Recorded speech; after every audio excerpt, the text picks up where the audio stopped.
Hello students, in this video we are going to see crystal defect under the chapter solid state. So let's understand what is the defect in a crystal. An ideal crystal is one in which the constituent particles such as atoms, ions or molecules are arranged in a particular fashion. See the atoms and particles here, they are in a straight line, they are arranged in a line. In a regular pattern is there. So how these atoms are arranged? If you check here also a small unit, each corner there is an atom and center there is an atom. There is a regular pattern. That is what you see in this figure also. The regular pattern of arrangement of atoms is there in a crystal normally. Now when we check the substances in nature we don't find this perfection in crystals. Almost all crystals that we find in nature have defects in them.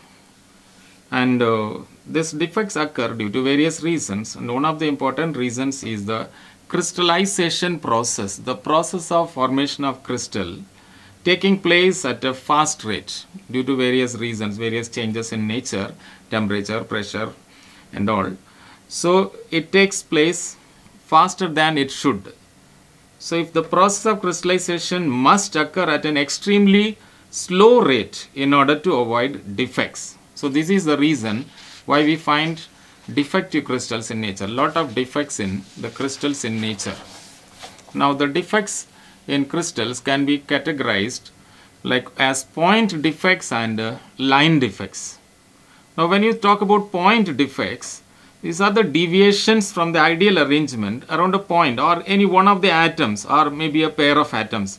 They are moving, or pair of ions. These particles are moving from their original place or they are missing. So defect of one or two atoms, that is what brings a point defect. In the case of line defect, an entire array of atoms get deviated. So they get dislocated. Then it is called a line defect. So line defect and point defects are two major defects in crystals or in solids. Now let's see the various causes of point defects. Point defects are caused by various reasons. The first reason is absence of a constituent particle. You find in this figure, they are arranged in lines, but here at this spot you find this is vacant, a particle missing. A particle is missing. Absence of constituent particles, or a particle is missing. In the second figure, here you find that presence of foreign particle. You see all of them are of symmetrical crystals, symmetrical atoms, but one of them in between is different. This is a foreign particle or atom or ion from another substance.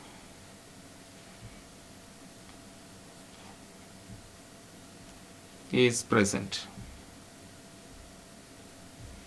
In other words, atom or ion which originally does not belong to that crystal is found here.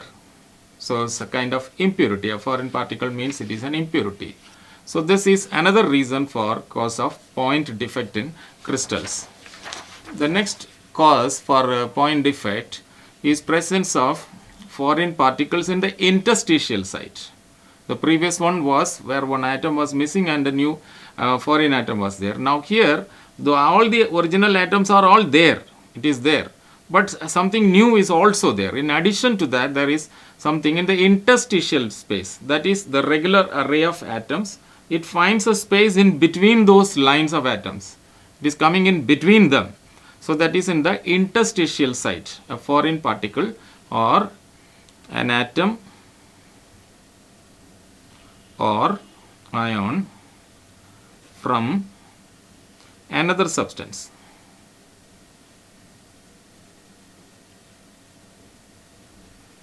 Present in between the layers.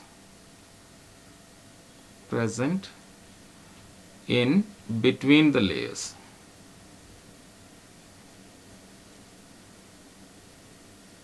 This is what causes the another defect, the interstitial site it is occupied. Now the next reason, next cause we find is, now here what happens is displacement of the particle. See this arrangement of atoms, they are in a very symmetrically arranged, but here you find a vacancy. There is something here, it is missing here. This atom has gone and it is sitting somewhere else in a wrong place. See, in between it is trying to find place there.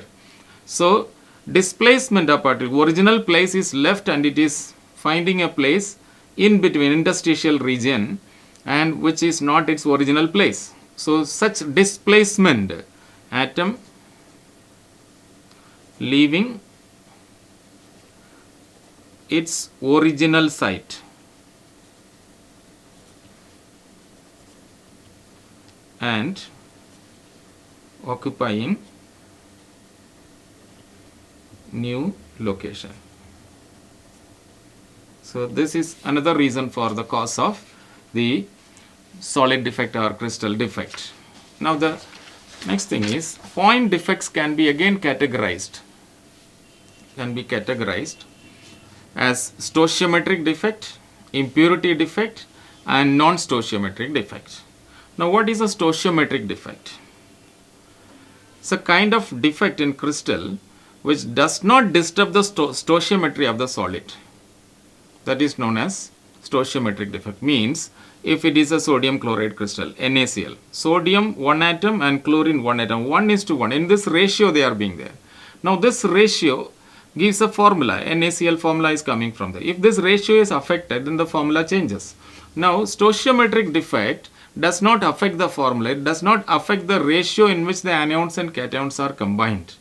It remains the same. So, but still there is a defect. Such a defect is called stoichiometric defect, and it is also known as intrinsic or thermodynamic defect. So these are the other two names for that. So here the ratio in which the anions and cations are combined does not change. They remain the same. Now the next category is the impurity defect. So after stoichiometry is the impurity defect. The impurity defect is caused when a foreign atom or ion is entering the crystal and it is present. So it occupies some of the lattice site or it may occupy the interstitial site, but impurity means there is a foreign atom or ion that is coming. It is coming from some other substance. It does not belong to this original substance. Example, sodium chloride. Sodium chloride, the main atoms are sodium and chlorine. Only these two atoms are supposed to be there, but some place may be occupied instead of sodium by some potassium, or some atom come in between and occupy a space in between. So such an arrangement that brings impurity. That is called a impurity defect. Now the third kind of point defect is the non-stoichiometric defect. This defect will affect the ratio in which the anions and cations are combined. Non-stoichiometric defect disturbs the stoichiometry of the crystal. Stoichiometry is the ratio in which they are combined, which gives a formula to the substance. They affect the ratio of the number of cations to the number of anions, which is actually indicated in the formula. If the formula says 1:1, NaCl 1:1, this ratio gets affected because of the defect. Such a defect is called non-stoichiometric defect, and it will affect the chemical formula of the substance. Example, FeO, instead of Fe 1:1, it becomes Fe 0.95:O, which is 1. So the 1:1 is disturbed because there is some defect. Such defect is called a non-stoichiometric defect. So you have understood what is point defect, and you have also seen what are the three kinds of point defect and what are the causes of point defect. Okay. So students, I think you understood this, and go through the video once again so that you can understand this very much. And I also want you to write some comments that if you understood or you have a query, please write there, and like the channel and subscribe. Thank you.